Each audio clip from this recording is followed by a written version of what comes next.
The bell above my bookstore door chimed softly as I flipped the sign to closed. Another quiet Sunday at Jasmine's Books, my small corner of literary heaven nestled between a coffee shop and a vintage clothing store. The evening sun cast long shadows across shelves of carefully curated books, each one personally selected, each spine holding not just stories, but possibilities.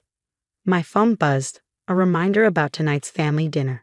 I sighed, already dreading the familiar pattern of subtle insults and condescending remarks that awaited me at my parents' upscale penthouse. I changed into a simple blue dress, leaving my Jasmine's Books name on the counter.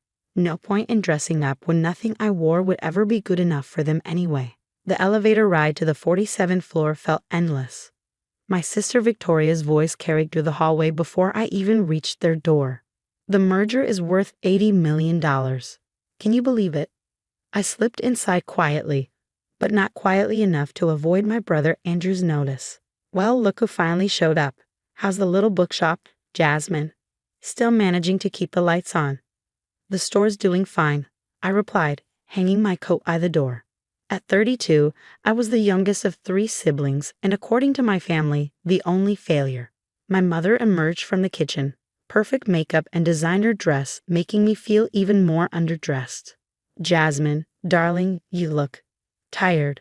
Running that little shop must be so exhausting. If she only knew that I'd spent my morning on a conference call with investment bankers, orchestrating a deal worth more than her entire penthouse. But I just smiled and took my usual seat at the massive dining table. Victoria couldn't wait to dominate the conversation. So the merger with Global Tech is almost finalized. Once it goes through, I'll be named Senior Vice President of Operations. That's wonderful, sweetheart, my father beamed. He turned to me, his smile fading slightly. Jasmine, have you given any thought to selling the bookstore? Andrew knows some real estate developers who might be interested in that location. I took a sip of wine to hide my expression. Those developers worked for one of my investment companies, though of course my family didn't know that. I'm happy with the store, I said simply. Books are my passion. Andrew snorted. Passion doesn't pay the bills, little sister. While you're playing shopkeeper, Victoria and I are making real moves in the business world. If they only knew about the empire I built while playing shopkeeper.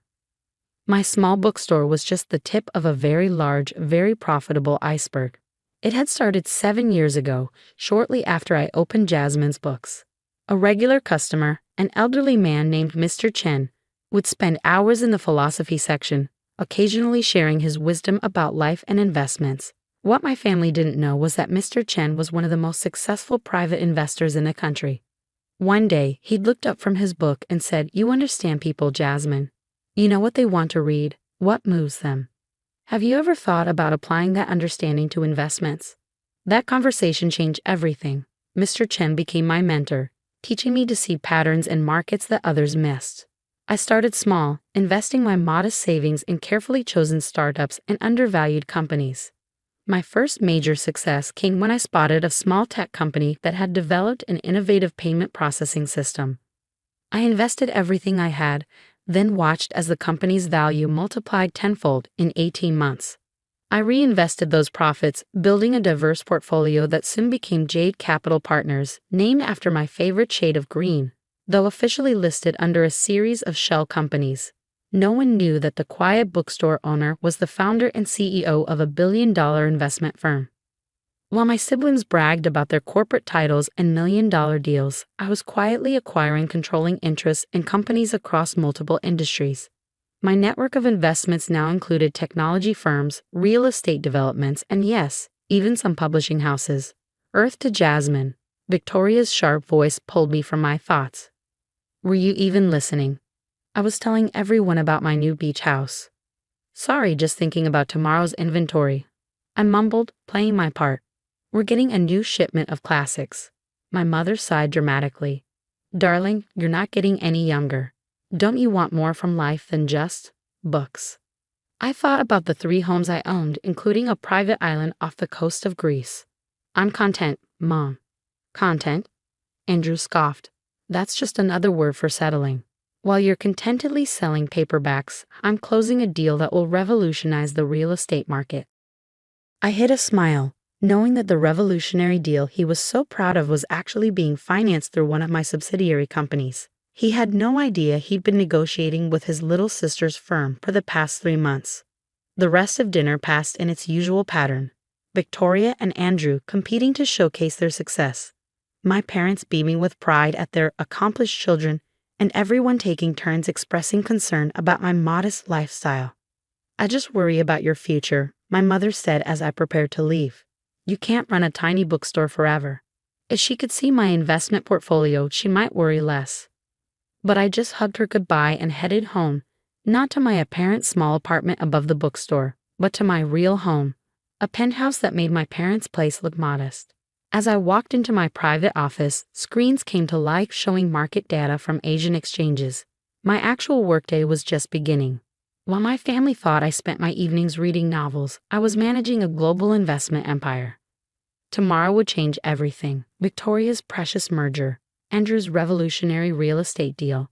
They were both about to collapse. Not because I planned it that way, but because my siblings had built their success on appearances rather than solid business principles.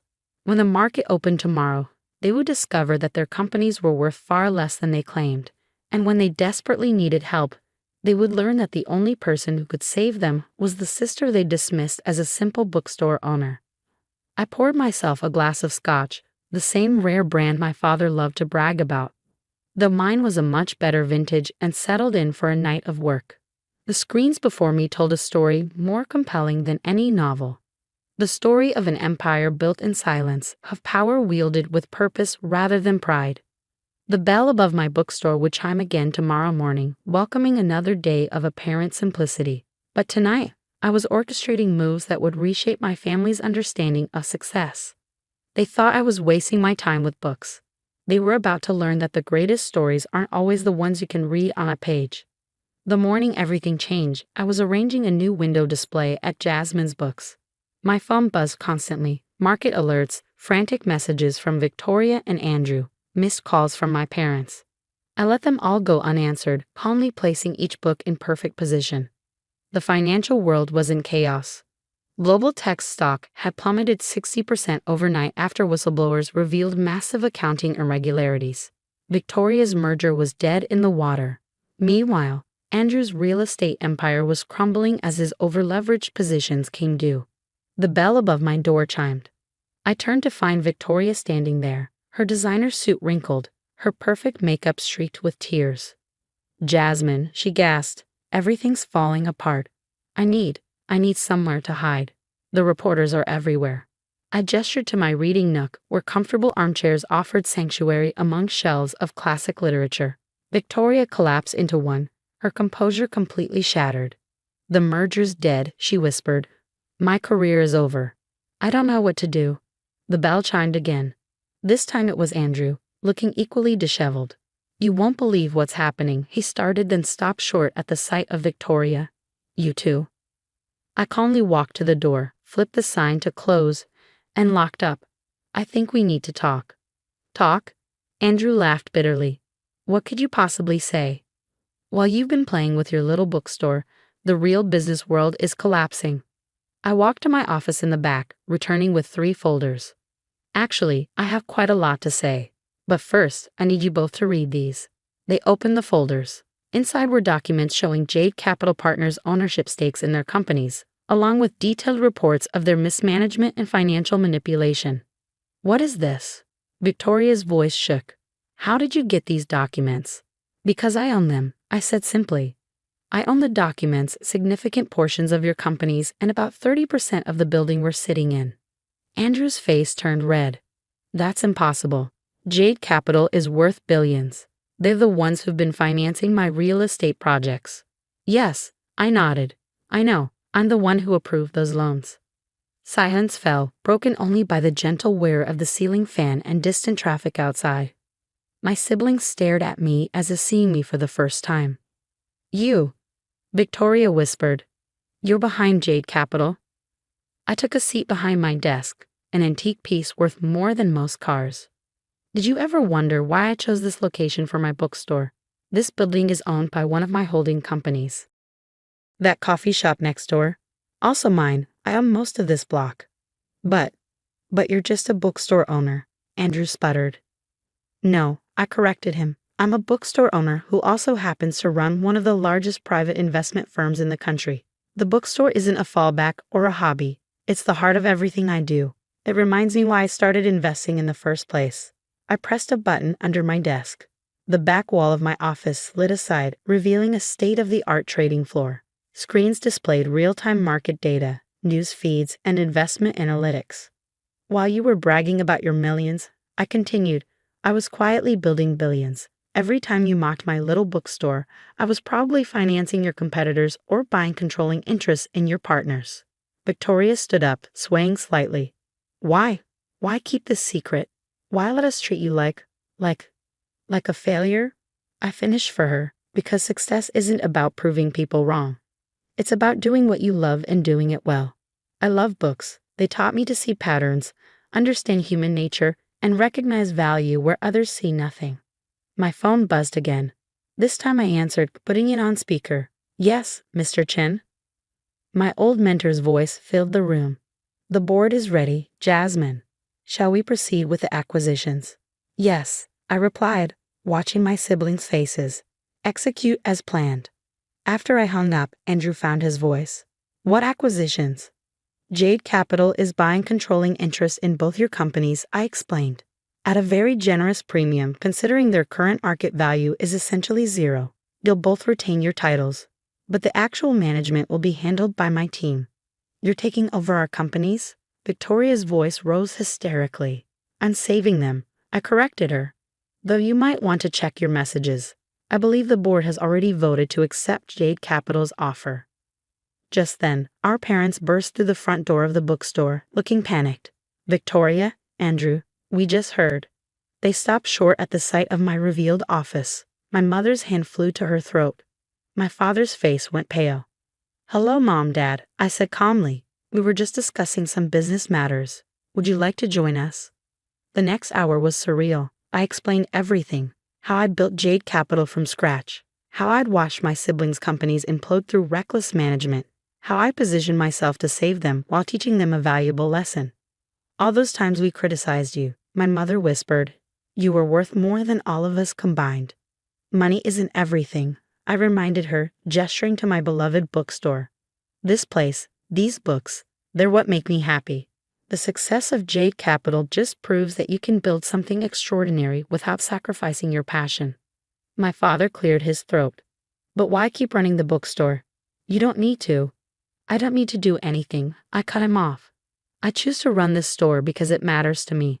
Every person who walks out of here with a book that might change their life. That matters more than any merger or acquisition. In the weeks that followed, everything changed. Victoria and Andrew learned humility as they worked under Jade Capital's management. My parents stopped pushing their version of success on me. The bookstore remained my sanctuary, though now they understood it was just one chapter in a much larger story. Mr. Chen visited more often, still browsing the philosophy section, still sharing his wisdom. One day, he smiled at me over his book and said, You've taught them the greatest lesson of all. That true success isn't about what you show the world, but about staying true to yourself. I looked around my bookstore at the shelves of stories that had inspired me, at the reading nook where children discovered new worlds, at the antique desk where I built an empire. You know what the best part is?